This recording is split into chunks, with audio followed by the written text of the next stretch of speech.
Hello dear students, welcome back to my channel physics SPC.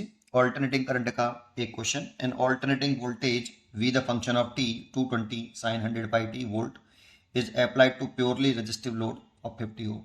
The time taken for the current to rise from half of the peak value to the peak value is solution। देखो, पहले इसमें एक load resistance बना लेते हैं हम।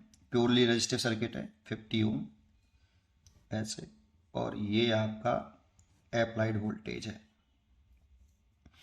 v the function of t equal to 220 sine 100 pi t। देखो, इसमें i the function of t जब ओनली r होता है तो i and r are in same phase, और सेम फेज में है तो जो आई नॉट की जो वैल्यू होती है ये वी नॉट अपॉन आर होती है, और वी नॉट की वैल्यू 220 है और आर है आपका 50 इतने एम्पियर, और फेज सेम होता है इसलिए current as a function of time I naught sine phase same रहेगा 100 पाई टी। तो ये करंट की इक्वेशन हो गई बेटा आपकी। इसे आप ऐसे ले सकते हो आई नॉट साइन ओमेगा टी। यहाँ जो ओमेगा आ रहा है आपका वो 100 पाई आ रहा है बेटा, इतना रेडियन पर सेकेंड।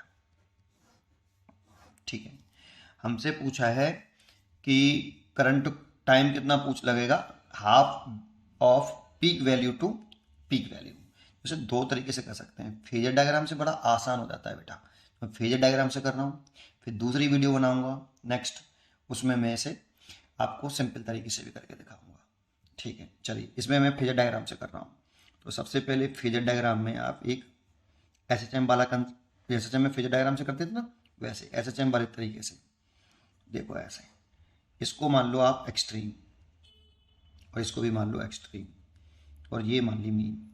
तो देखो, एक्सट्रीम पोजीशन पर जो एम्पलीट्यूड होता है वो मैक्सिमम होता है, तो यहाँ पे एम्पलीट्यूड करंट ये हो गई, इसे एम्पलीट्यूड करंट बोलते हैं। तो ये आई नॉट हो गया, तो यहाँ पे ये 0 हो गया, तो यहाँ पे कहीं आई नॉट बाई 2 होगा। तो यहाँ से फुट ऑफ परपेंडिकुलर ड्रॉ करते हैं हम। इस एक्सट्रीम जो लेट किया ना हमने, इस लाइन को माना है एक्सट्रीम एक्सट्रीम, तो इस पर फुट ऑफ परपेंडिकुलर ड्रॉ कर लो और यहाँ से इसको मिला लो। अब मेरे को यहाँ से यहाँ तक, मतलब हमारा फुट ऑफ परपेंडिकुलर यहाँ पर है आई नॉट बाई 2, और इसको यहाँ से यहाँ लाना है हमें। तो यहाँ पे टाइम 0 मान लो, और यहाँ पे टाइम पहुँचने में t। तो यहाँ से ये वाला टाइम निकालना है हमें, ये वाला करंट को आई नॉट बाई 2 से आई नॉट होने में। तो देखो, मैंने लेट कर लिया कि ये t सेकेंड में ये पार्टिकल यहाँ से यहाँ घूम के आ गया, तो फुट ऑफ परपेंडिकुलर यहाँ से यहाँ आ जाएगा। t सेकेंड में आया है, इसीलिए ये थीटा जो एंगल बना ये वाला थीटा इज इक्वल टू निकालना है, तो ये ओमेगा टी, क्योंकि omega is equal to theta, और t सेकेंड में थीटा एंगल घूमा ओमेगा एंगुलर स्पीड से या ओमेगा एंगुलर फ्रीक्वेंसी से, तो theta is equal to omega T. तो ये होगा आपका ओमेगा टी। अब यही एंगल निकाल लो बस, केवल आप खत्म, टी निकल आएगा।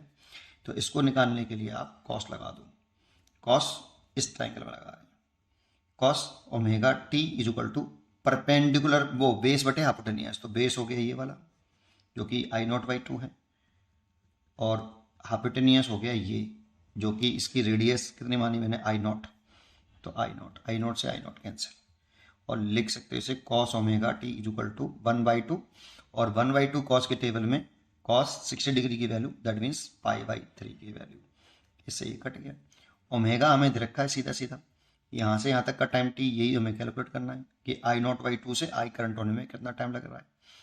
तो ओमेगा की वैल्यू 100 पाई, और ये टी, और ये π/3, पाई से पाई कैंसिल, तो T is equal to 1/300 second. अब इसे 0.33 और 10 की पावर -2 सेकेंड, तो 3.3 10 की पावर -3 सेकेंड, तो 3.3 मिली सेकेंड। तो इसका आंसर हो गया 3.3 मिली सेकेंड।